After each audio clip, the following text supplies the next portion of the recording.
asalaamaaleykum maa ngi leen di ziar yéen ñëpp man la Ngor Faye président cellule Pastef Sessène Niaro ànd ak sama frère bi sama compatriote monsieur Mbaye Diouf conseiller technique à la LONASE moom la ànd ak fii tey ci centre Mbafay dans la zone Sandok.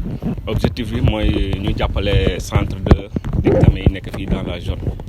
C'est la première fois ñu def ko tey fas yéene continuer ko dans chaque année ñu def ko monsieur Mbaye Diouf jàppale waa dëkkam jàppale waa Sandok ci ay kits alimentaires yi xamante ne dañuy jàppale ñoo xamante ne ñooy examinateurs yi nekk ci centre yi 2 centres yi nekk dans la zone Sandok mooy centre de Niaro et centre de Mbafay ñu ñëwoon ci tey pour jàppale leen ci quelques kits alimentaires pour ñu mun a dérouler les examens dans les normes waaw loolu moo nekkoon daal objectif bi.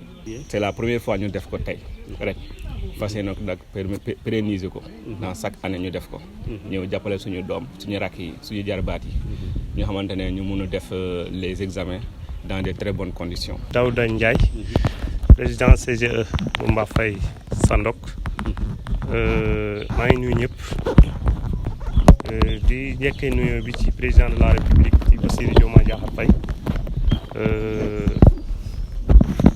tamit di nuyu ñoo xamante ni ñoo ñëw ñoom Mbaye monsieur Faye ñu ngi leen di sant bu baax a baax di leen gërëm ci acte bu ñuy def parce que lii lu baax la gëstu nañu askan bi tamit parce que nit bu la defalee lu ndaw lu mu tuuti danga ko koy sant ndaxte mënoon nañ ko am te duñ ko def kon bu ñu ko amee ñëw bokkuñu ci boole ñu ci sédduñu ci tamit dañ leen di sant di leen gërëm mu ñu lenn loo xamante ni lu dul sant leen gërëm leen di leen ñaanal yal na seen taxawaay gën a gudd waaye yal na yen bi gën a oyof si seen kaw ba lu mu buggal liggéeyal askan bi ñu mën ko matale. yow mi di président APE école bi.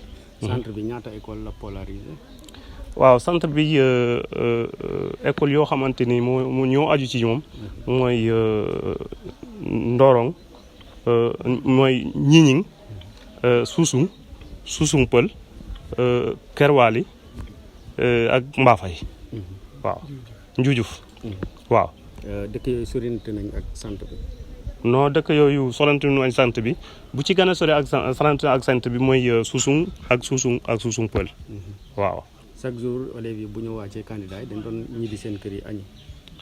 waaw dañ doon bu ñu commencé centre bi boobu léegi nag ñun sant nañ ci yàlla bu baax a baax élèves yi bu ñu wàccee dañuy toog xaar añ bi bu ñu añee ñoo doog a ñib si. waaw jàppale bi dina oyofal yéen wi dina gën a oyofal yéen bi parce que ñun tamit en tant que président CGE ak waa Mbafay defoon nañu organisation boo xamante ni koo xamante ni jóge na fale ñëw lu jële ci élèves yi ak maîtres yi ak ñëpp dañ leen préparer seen añ bi ba bu ñu añee rek ku ne añ ak ndox ak leneen la ne leen dañ leen di programmer pour ñoom ñu bu ñu génnee école bi rek dañuy añ doog a ñib si seen kër léegi nag bu liy ñëwee daf ñuy gën a renforcer parce que ci loo nekk ku ñëw di la ci dimbali faw nga sant ko yàlla d'abord waaye sant ko ñoo xamante ni ñoo ko def waaw ñu ngi leen di sant bu baax a baax.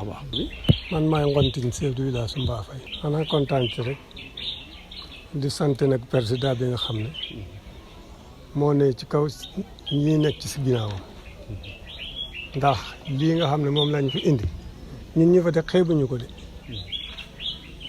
kon sant nañu ko baax a baax te ñu dañuy bugg yàlla gën koo yombal mu gën a yokku ndax bu ñu ko deful ñoom ñun dañuy jéemal suñu bopp rek te taxawaay bi nga xam ne ñoom ñoo jógee foofu ñëw fii wax dëgg yàlla am na fu mu féete kon ñu ngi leen di sant di leen gërëm ci déplacement bi suñu dëkk bi mënul ñàkk de mais jafe-jafe yi nga xam ne moom la ñu am fii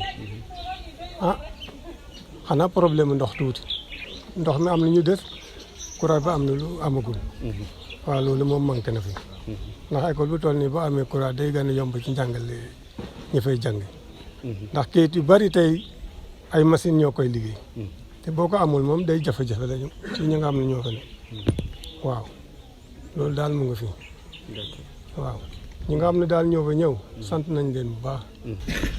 Mbaye Diouf, conseil technique du directeur de l'ONAS, monsieur Seyni Diène.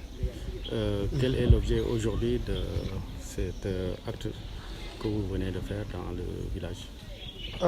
Cet objectif de notre passage aujourd'hui à Mbafay, c'est, comme je l'ai dit tout à l'heure à Ndiarao, c'est de venir soulager les populations de Mbafay, de ce centre.